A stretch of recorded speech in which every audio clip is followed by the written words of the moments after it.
I did a deep dive on Masteron, right? I really wanted to see if it's anabolic. Could not find any scientific evidence that it's anabolic. So as I've discussed before, I have one kidney. I was born with unilateral renal agenesis. So my one kidney is larger than a normal size kidney, and it functions as two. But I have lots of labs done on that kidney to make sure that it's functioning. And even on EQ, it wasn't showing any stress. But again, I was running a heftier testosterone dose with it. I was not using an AI. So my estrogen was in range. I think it was a 39 or a 40. Yeah. So It was still in a good place. It was at the very top of the range. And there was trembolone in there too. And there was no kidney stress, at least that I showed. But you also eat your vegetables, right? And I take a lot of vitamins. Yeah. No vegetables, just vitamins. I know I eat vegetables too. My point is, I think that's what a lot of bodybuilders miss. There's a good joke in there, Kurt. You got to play with me. I eat lots of vegetables. But I think a lot of guys don't take care of their health, right? True. You can take all the drugs in the world you want, So if the soil is not good, the tree's not growing. Dude, I've been pissing against the wind for the last decade, man. It's catching on, though. It's catching on. Yeah, I think the two keys are right: keeping your body fat in a normal place and taking good care of your health. Doing cardio every day, like you discuss. I do it every day, regardless. Yeah. So Chase made a very good point. He discussed his blood work, right, and his MRI scan and everything, and he's like, if I can keep myself healthy with minimal issues, why the fuck can't you? I'm running grams of gear. Because they don't take care of themselves. But this struck home to me so much because I see problems on guys running 500 milligrams of stuff and they're worried about this and that.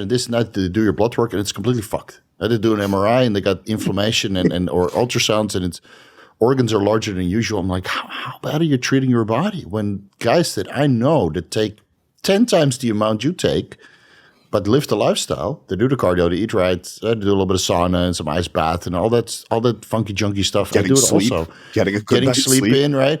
So how come it's not individual response, man? No. It's just effort. Lifestyle. Yeah, effort and lifestyle. It takes effort to live that way.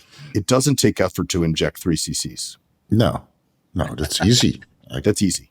It's easy. I do 7 injections per day, man. It's fucking easy. But I also make 5 meals fresh. Yeah. Right? And I do my cardio, no excuses. I made a video about this and nobody watched it. I know. Oh, I watch it. It's great. You watch it? I do cardio every day. Yeah. So you watch it while doing cardio. Yeah. Good. Okay, so equipoise C-tier unanimously. Let's move over to Masteron. Okay, that's an interesting one. Masteron. So let me get started. I did a deep dive on Masteron, right? I really wanted to see if it's anabolic. Could not find any scientific evidence that it's anabolic. It doesn't raise red blood cell count, whereas Anadrol does at a significantly lower amount of a dose.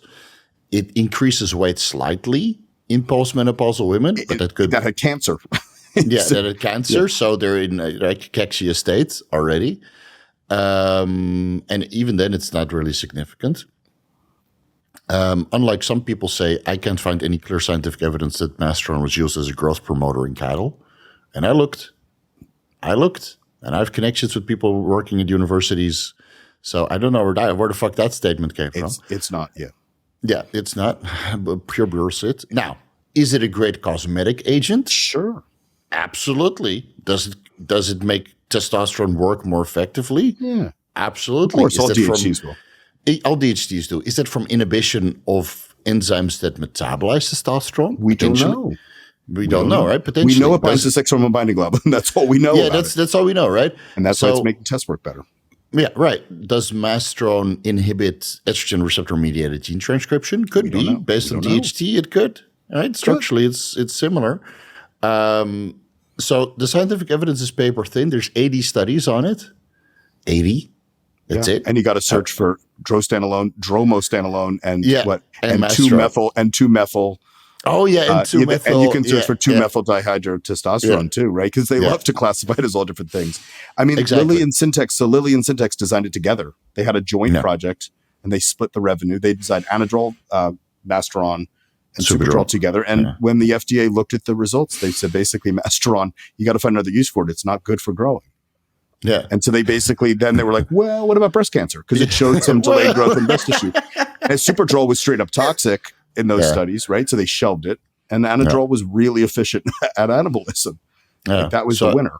So I think Masteron is a good add-on to a testosterone and or nandrolone cycle just to prevent gyno and to get a little bit more cosmetic effect. Now, if you run 3 grams of Masteron, do you get an anabolic effect? Yes, I'm sure. Yeah. Is that the best route to go? No. Probably not. No.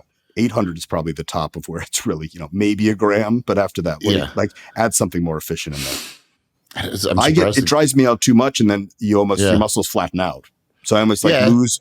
There's that initial strength curve, I think, that occurs with some of those drugs, and then you just I'm constantly you can't get a pump. I don't know. I can't get a pump on Masteron. It flattens me out. Same. I run 300 milligrams right now. My skin looks old when I use it. Yeah. It's some scientific evidence that it might be a pro-oxidant.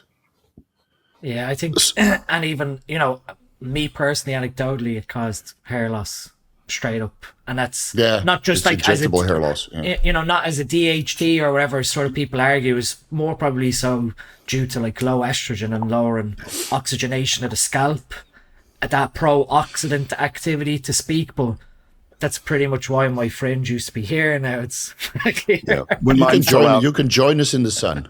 When my hair fell out, it fell out during prep a couple weeks out from a show, and it was probably a mix of Trenbolone, Masteron, and my estrogen being completely crushed in the single digits, because it didn't fall out like normal hair loss. It came out in clumps. Like my wife was like, "Your hair's falling out," and I was like, "Yeah, I know." She's like, "No, it's actually falling out," and I went like this, and it was like in my hands.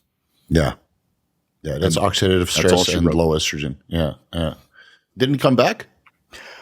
I didn't do anything to bring it back until years later, so I prevented any further loss. I could grow some hair if I chose, but honestly, when it's kind of nice to not have any hair. I don't even think I'd grow hair if I had it. Tell me about it, man. I don't know. I like not having to worry about it going all over the place and fixing it. And it's too much effort. Sweating. Yeah, already married, off the market. Who cares? Yeah. Okay, so Masteron. As a cosmetic enhancing drug, I think it's great. I think it's an A. But as a performance enhancing drug, I think it's an F. Yeah. Yep. I'm with you. I think it's like lotion. That's what I consider Masteron. I think it's fucking lotion. I don't think it's even a steroid, because it doesn't show any of the classical characteristics of a steroid, where it builds your blood, it builds your bones, and it builds muscle tissue. I think it just makes other steroids work better through unknown mechanisms that will never be studied. And this is the sole reason why guys use it. And then why not just take bodybuilding is a vanity project, right? So of course the Masteron has to be in there, just like Winstrol has to be in there at the end. Right? You can't run it too long, because otherwise you dry out so much. So I'm willing to put it alongside Equipoise, but only during contest prep or cutting phases, not during the off season. Like testosterone off season cutting phase, yes. Primo off season cutting phase, Equipoise, Nandrolone, Trenbolone, right? All of them could be used multifaceted. But Masteron, I wouldn't use in the off season. Yeah. Which is funny, because in the last 2 years we've watched it become the most popular anabolic add-on to a cycle. Right? I can't say that physiques have improved that much, though. I would agree. I mean, and why not just use Proviron to make your steroids work better? Yeah, exactly. Because it seems that Masteron and Proviron have very overlapping benefits. Even though Proviron crushes the SHBG more, and it seems to be even less anabolic than Masteron. And chemically, they're more similar, right? People compare Primo and Masteron. Chemically, Masteron and Proviron are much more similar. Yeah. Primo and Masteron, I don't think, share really any similarities. And I think what's so weird, in theory, swap, but they're not getting the same effect. What's so weird is that methylated Masteron, Superdrol, Jesus Christ, it's anabolic as fuck. Well, when you put things through the liver, that's what it does. Any drug that you put through the liver. Yeah. Right. And that's why, not to go off on a tangent, but with Winstrol, with women, you don't want to give them oral Winstrol, because you've now decreased sex hormone binding globulin that much further by running it through the liver immediately. You want to give them injectable, because if you want them to virilize, if you give them oral Winstrol, it's probably very much more free androgens in the bloodstream. Yeah. You don't want to do that. Yeah. All right. So where are you on this, Dean? Average out as a C for me. Yeah, a C. All right. So Equipoise and Masteron C tier.